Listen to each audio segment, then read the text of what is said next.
E aí, guys, como é que vocês estão?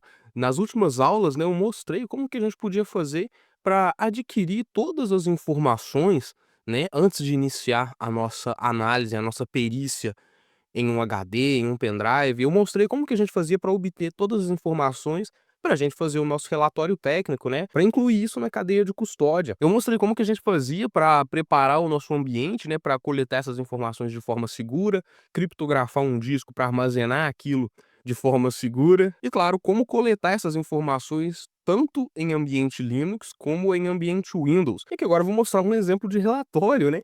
Então, eu subi aqui no meu site um relatório que a gente pode estar dando uma olhada, né. Então, se você acessar aqui 4D3358.com e você colocar aqui, ó, relatório.zip. Então, 4D3358.com relatório.zip, que ele vai baixar um cara aqui, ó, que ele vai baixar aqui o relatório.zip. E uma vez que ele baixa, deixa eu até fechar aqui agora, a gente vai ter esse carinha aqui, né. Esse daqui é o exemplo de como que a gente faz para montar esse relatório técnico, né, que é para garantir que tudo que a gente fez a partir desse momento, ou seja, tudo que a gente fez na nossa perícia, foi válido, né. Então, aqui tá o ponto .zip, eu vou extrair ele aqui pra gente ver. Relatório técnico. E aqui, ó, eu já montei toda a estrutura. Então, por exemplo, eu coloquei uma pasta aqui com o Capture, e aqui teria, em tese, a gravação, né, porque vocês lembram que eu falei, todo esse processo a gente grava, de ligar o dispositivo no PC, coletar as informações, fazer o dump daquele dispositivo, né, tirar a hash, tudo isso a gente grava, e o vídeo a gente vai colocar, assim, no nosso relatório, ele fica aqui. Aqui eu coloquei uma outra pasta que seria o dump de fato, né, a imagem que a gente fez a cópia. Claro, esse vídeo aqui, essa imagem aqui dentro não tem nada, né, porque como eu vou disponibilizar para vocês baixarem, imagina aí, só isso daqui, só essa imagem aqui original no teste que eu fiz, tinha quase 60 gigas, né, então assim, não tem como. E aqui é só um exemplo, né, e aqui tá de fato o nosso relatório técnico. Aqui a gente tem algumas informações técnicas, que é bom a gente colocar, então, por exemplo, uma planilha, né, a gente faz aqui a nossa planilha adicionando as informações que a gente coletou. As informações, no caso de hash, né, relacionadas aos arquivos. Então aqui, por exemplo, eu tenho, a data e hora em formato UTC, muito importante a gente trabalhar com o formato global UTC, tá. Nós que somos brasileiros, a gente tem uma facilidade muito grande com o UTC, porque pra gente formatar qualquer data e hora para esse padrão, é só a gente somar aí mais 3 horas, né. Então, por exemplo, se essa imagem aqui eu capturei ela dia 11/5/2025, às 14h35 no padrão UTC, significa que no horário de Brasília isso foi às 11h35, né, porque é só diminuir 3 horas. Como aqui tá 14, formato UTC, diminui 3 horas, vai para 11h35.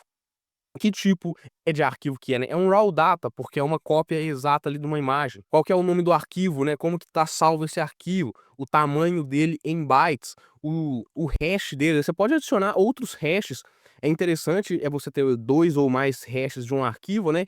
MD5 ou MD5 e algum outro, como SHA-256, SHA-512. Não é necessário, não, a gente ter 2, mas é interessante porque uma única hash pode acontecer de ter colisão, né, e agora quando a gente usa 2 hashes, a colisão ela é muito menos provável. Mas, mesmo com uma hash, a colisão ainda ela é muito pouco provável, então só uma hash também tá valendo. Tudo bacaninha aqui pra gente, né. E também, claro, tem o relatório técnico. Então aqui eu deixei um exemplo de um relatório técnico, né, relatório de aquisição técnica forense de disco, shielded, que é o hacking, número da evidência, pá-pá-pá, o caso, pá-pá-pá, data de aquisição, responsável, né, quem que é o responsável por esse caso? No caso fui eu, Messias Eric Xavier dos Santos, CPF bonitinho, isso aqui a gente tem que pôr, infelizmente, não gosto não, mas é assim que funciona.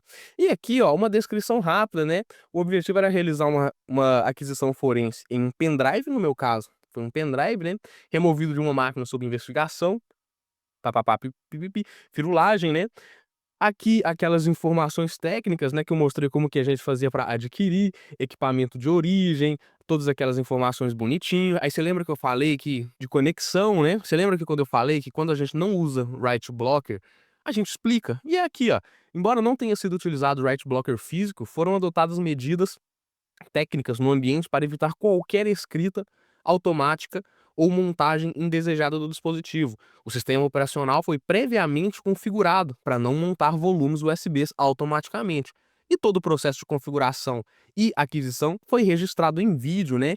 E a gente até menciona, e aqui eu até menciono o vídeo em questão, porque tudo que a gente fez foi gravado, então a gente pode garantir que a gente configurou sim bem o nosso ambiente para evitar qualquer tipo de escrita ou qualquer tipo de alteração de dados, apesar da gente não ter utilizado o write blocker físico ou write blocker a nível de software, né, para conexão ali daquele dispositivo. Aqui a gente também fala onde que a gente fez o nosso a nossa análise, né, no caso eu fiz aqui em um ambiente Debian, então Debian GNU Linux 12, Bookworm, as ferramentas que a gente utilizou, o DD para aquisição bit a bit, MD5 SAM, pá os procedimentos que a gente realizou, né, como que a gente fez a cópia do disco. A gente fez a cópia do disco com DD, geração de hashes, como que a gente gerou como que nós geramos a hash, né, para verificação de integridade, aqui a gente fala que o MD5 vocês podem dar uma olhada inteiro nesse relatório aqui, pra vocês verem certinho como que ele foi feito, pá aqui a cadeia de custódia, o que que foi feito, né, claro, tudo isso aqui fictício, né, porque nada disso aconteceu de verdade, é só um exemplo. E aqui, ó, a gente tem um exemplo de um relatório técnico, né, e a partir do momento que a gente monta, que a gente tem tudo isso estruturado, ah, ok, já fiz todo o relatório técnico de aquisição daquele dispositivo, já tenho tudo bacana, agora sim a gente pode trabalhar com o nosso dump, né, e fazer seja lá qual seja a nossa perícia. Você vai fazer uma recuperação de arquivo, você vai trabalhar com esse cara, você vai fazer, por exemplo, é um sistema operacional isso daqui, tem um Windows aqui dentro, você tem que fazer uma investigação nesse Windows, aí você vai trabalhar em cima desse cara. E depois, obviamente, você vai montar o seu relatório da sua perícia. Isso aqui é só o relatório técnico da aquisição do nosso dispositivo de memória, para garantir que quando ele caiu em nossas mãos, a gente trabalhou com ele de forma devida. Mas é isso, guys, o vídeo aqui bem curtinho, só para mostrar mesmo como que funciona esse relatório, né, como que a gente pode montar e estruturar isso daqui de uma forma profissional. Mas é isso, guys, até a próxima.